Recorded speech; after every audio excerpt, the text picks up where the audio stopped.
Décision EL 22003 du 16 novembre 2022, la Cour constitutionnelle. Saisie d'une requête en date à Cotonou du 11 novembre 2022, enregistrée au secrétariat de la Cour constitutionnelle à la même date, sous le numéro 1897-407, REC 22,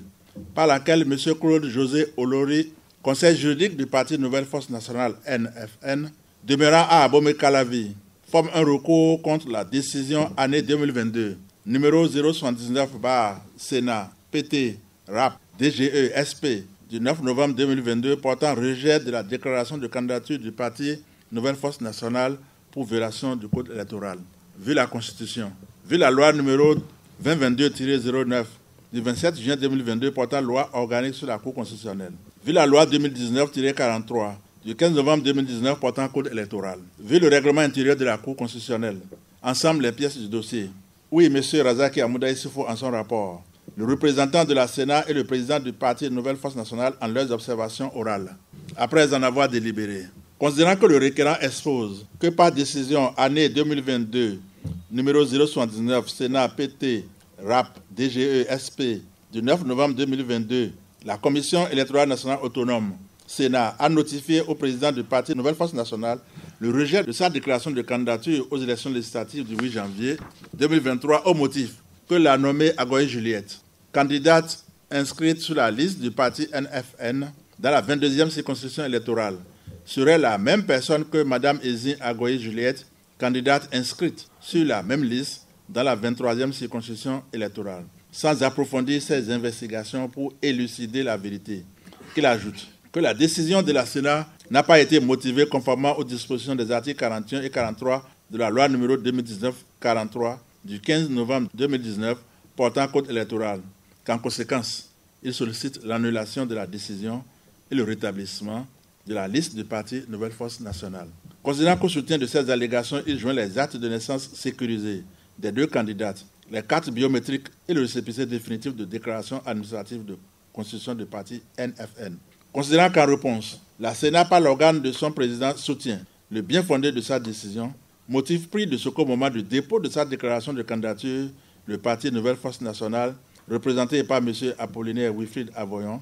a déposé deux déclarations de candidature, l'une éditée à partir du logiciel e-déclaration, mise à la disposition des partis politiques par la Sénat, et l'autre, déclaration saisie sans usage de ce logiciel. Qu'elle précise d'une part que par rapport à ces deux déclarations, Mme Ezine Agoye Juliette est titulaire sur la déclaration éditée à partir du logiciel e-déclaration, alors que sur la seconde déclaration, elle est suppléante. D'autre part, que sur les fiches de contrôle de complétude des pièces par candidat, contresignées par M. Apollinaire Wilfrid Avoyon, Mme Ezine Agoye Juliette apparaît comme suppléante à la fois dans les 22e et 23e circonscriptions électorales. Que par ailleurs, la Sénat précise que le dossier physique individuel des candidats qui accompagne la déclaration de candidature est constitué des pièces personnelles de Mme Ezine Agoye Juliette et non de celle de Mme Agoye Juliette. Qu'enfin, elle relève d'autres irrégularités, dont notamment la violation de l'article 151 du Code électoral par la candidature au poste de suppléant de M. Apana Madjidou, né le 14 février 1999 et qui,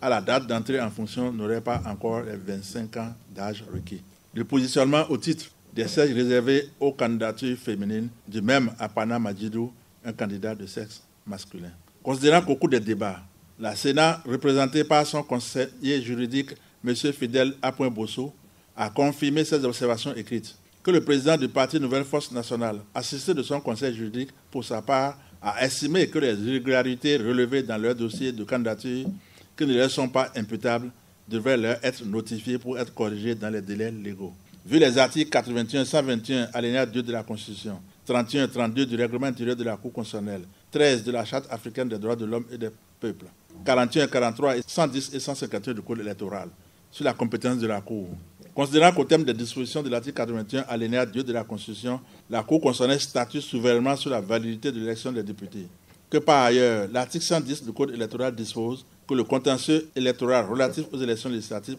est soumis à la Cour constitutionnelle qui statue conformément au texte en vigueur, qui résulte de cette disposition, d'une part, que la régularité des élections législatives est garantie par la Cour constitutionnelle et d'autre part, que la Cour est compétente pour connaître de l'ensemble du contentieux électoral, c'est-à-dire de la liste électorale jusqu'aux contestations nées de l'élection et d'en proclamer les résultats sur la recevabilité de la requête. Considérant que selon l'article 43 alinéa 2 du Code électoral, la décision de rejet est notifiée aux concernés et peut faire l'objet d'un recours devant la juridiction compétente dans un délai de 48 heures. Que par ailleurs, l'article 32 du règlement intérieur de la Cour concernée dispose que la Cour peut être saisie conformément aux dispositions de la Constitution et de la loi organique sur la Cour constitutionnelle par toutes les associations non gouvernementales. Elle peut être aussi saisie par tout citoyen. Qu'en outre, l'article 31 alinéa 1 du même code dispose les parties peuvent se faire assister d'un ou de plusieurs avocats, de toute personne physique ou morale de leur choix, qui découle de cette dernière disposition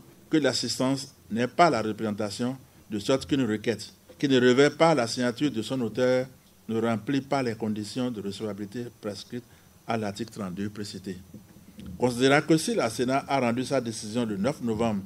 2022 et que le requérant a saisi la haute juridiction le 11 novembre 2022, soit dans le délai de 48 heures, conformément à l'article 43 alinéa 2 du Code électoral, la requête sous examen n'est pas revêtue de la signature de M. Apollinaire Wilfrid Avoyon, président du parti Nouvelle Force, mais celle de M. Claude-José Olori, conseil juridique du dit parti, qui s'ensuit que la requête ne remplit pas les conditions exigées par l'article 32 du règlement intérieur de la Cour constitutionnelle pour sa recevabilité et doit être déclarée irrecevable de ce chef. Considérant toutefois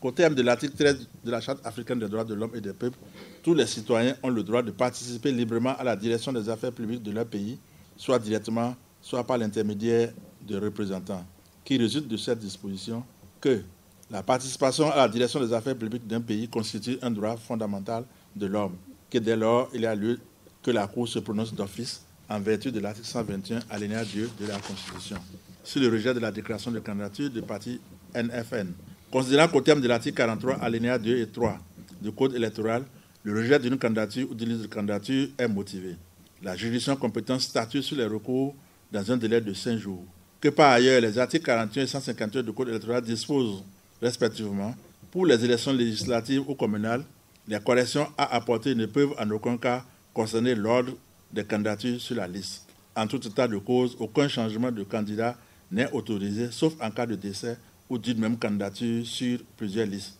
Nul ne peut être candidat s'il n'est âgé de 25 ans révolu à la date d'entrée en fonction. Considérant que le requérant fait greffe à la Sénat, d'une part, de n'avoir pas motivé sa décision conformément à l'article 43 alinéa 2 et 3 du Code électoral, et d'autre part, d'avoir rejeté la déclaration de candidature du parti Nouvelle Force nationale aux élections législatives du 8 janvier 2023 au motif que la nommée Agoye Juliette, candidate inscrite sur la liste du parti dans la 22e circonscription électorale, serait la même personne que Mme Ezine Agoye Juliette, candidate inscrite sur la même liste dans la 23e circonscription électorale. Considérant que cela apparaît au regard des pièces d'identification produites par le requérant, notamment des actes de naissance que Ezine Agoye Juliette et Agoye Juliette ne désignent pas la même personne, ce sont cependant les pièces de la même Ezine Agoye Juliette qui figurent dans le dossier de candidature de Agoye Juliette, que sur cette base, la Sénat est habilitée à considérer qu'il s'agit d'un doublon. Considérant qu'au demeurant, l'analyse des éléments du dossier révèle également d'autres irrégularités, dont notamment la violation de l'article 151 du Code électoral par la candidature au poste du suppléant de M. Madjidou Apana, né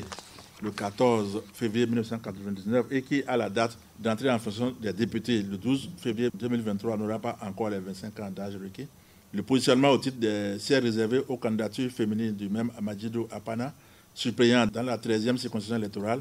un candidat de sexe masculin, qu'au regard de tout ce qui précède, la liste de déclaration de candidature du parti Nouvelle Force nationale mérite d'être rejetée. Considérant enfin que les questions de double candidature, de minorité de Madjidou Apana et de positionnement d'un homme pour le siège réservé aux femmes constituent des irrégularités irrémédiables que l'octroi d'un délai de 72 heures par la Sénat ne peut permettre de corriger au regard de l'article 41, alinéa 6 et 7 du Code électoral suscité, qui ne peut donc être fait grief à la Sénat d'avoir agi comme elle l'a fait. En conséquence, article 1er dit que la requête est irrecevable. Article 2 dit que la Cour se prononce d'office. Article 3 dit qu'en rejetant la déclaration de candidature du parti Nouvelle Force nationale, la Sénat n'a pas violé le Code électoral. La présente décision sera notifiée à M. Claude-José Olori,